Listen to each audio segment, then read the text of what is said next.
Hey, GW, coming to you live once again with a pretty cool review of a movie that I really enjoyed, and I know some people would probably not like it because of the pacing issues, but it's Once Upon a Time in Hollywood. It's Quentin Tarantino's eighth or ninth film, I can't remember. Ninth film, actually.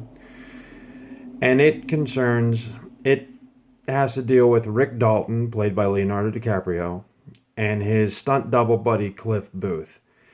They navigate Hollywood, and in the film, you see Rick in various shows, and you see his career take a dip and dive. Now, this film is pretty much notable for one thing, that is in the second act of the film, or the third act, depending on how you would break it up, would be that the introduction of the Manson family, complete with an actual trip to Spawn Ranch.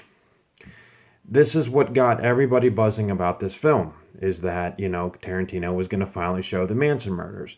I'm not going to ruin the very ending of it for you, but let's just say history has a way of rewriting itself in a Tarantino flick, and it actually makes very perfect sense in the story that Tarantino is trying to tell with Rick Dalton and Cliff Booth.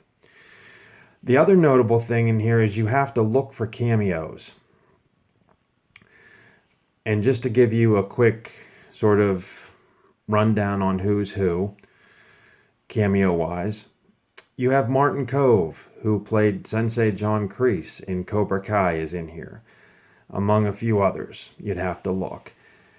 Margot Robbie is excellent as Sharon Tate, and her presence is almost really good. We also get to see Roman Polanski in this film, so you know right off the bat there's going to be a tie to the Manson murders. We also meet Manson himself for just a brief few seconds, as well as the owner of the Spawn Ranch, George Spawn, who Brad Pitt shot a movie for. The film's pacing, I dug it. I was invested in the story. Of course, I'm a big movie buff. I kind of enjoyed it. My sister, who loves Leonardo DiCaprio, said the movie was boring as hell. That was her name. That was her phrase for it. But I think you'll enjoy it. Also, another cameo, Kurt Russell is in this film too, as well as the late Luke Perry. There's others, but I am not going to ruin it for you. Basically, we see Rick Dalton at the height, the middle, and the end of his career. We also see the tension that flares, and we get to see Rick do human things, like screw up his lines and be very upset. We get to see Rick drink and the effect that that has on him. And this is a very cool film in that respect because it brings realism to an industry that only actors and agents probably know more about. So Tarantino is a genius here, and I think that this film is probably exactly what they said it was going to be. It's probably one of the best films out there today. Now, I know when this film was released, there was an extra 10 to 15 minutes of footage put in it. You can find those deleted scenes on the 4K and Blu-ray. The one thing I will say about this is that, you know, this really is an enjoyable film, and it's not like the others. It doesn't have a slam bang action sort of vibe to it. It actually is slow. It takes time to tell the story, and we get to see, the inside of an industry and what Rick Dalton has to go through. We get to see his life change. And with the inclusion of the Manson family in it, it brings realism to a time, because this film is shot in 1960, 1968, circa, around. But I really enjoyed this film, and I think other people will too. If you're looking for something a little bit different from the fast-paced, action underworld of Pulp Fiction or the crazy wartime Inglorious Bastards, you guys are going to have a good time. And DiCaprio, I think this is his second or third Tarantino movie, and he carries it very well, and he should get an Oscar nomination for it, which I'd be surprised if he's not. Brad Pitt, he actually deserves credit for it too. In fact, everybody in the cast is pretty awesome, as well as Margot Robbie, who, like I said, plays a perfect Sharon Tate. So the fun thing about this is picking out cameos and watching the story unfold because this is just a typical hangout movie. You get to see these guys, spend their days at movie studios, treading around.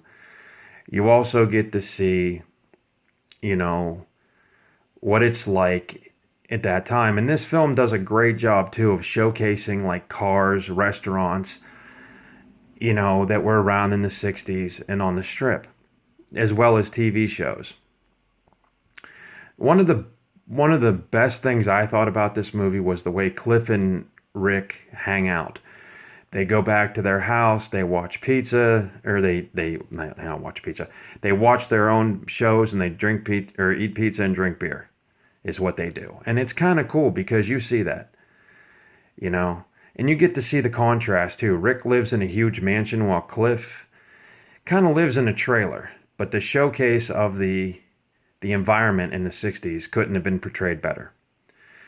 So I suggest anyone who has an interest in the time period or wants to know about what it was like in Hollywood in the 60s and 70s, definitely check out Once Upon a Time in Hollywood. To me, this was probably one of the best pictures I've seen, bar none, because it was real. It almost seemed like you were peeling back the film on a time and looking in, and everything was set perfectly. Now, I know that whenever you guys look this film up on your, smartphones or whatever, you're going to see John Travolta had a big issue with the time period. I'm not going to go into it because it's been rehashed over and over and over again. The bottom line is that it's an enjoyable film and a lot of people can relate, and I really thought it was pretty awesome. And you guys, take this one from me. This is probably going to sweep the Academy Awards because the acting was believable. It was amazing. All the stars in the movie did a good job. And if you rent this movie or buy it, you will know, if you're a Tarantino scholar, that he is in every one of his movies. He has a cameo scene. I want you to look for it on this one, because it might surprise you what you find. So definitely give Once Upon a Time in Hollywood, 3.5 hours of your time, and I guarantee you will not be disappointed. On that note, I really hope this thing, like I said a minute ago, sweeps the Golden Globe Awards, because this film is probably the best film I've seen all year, bar none.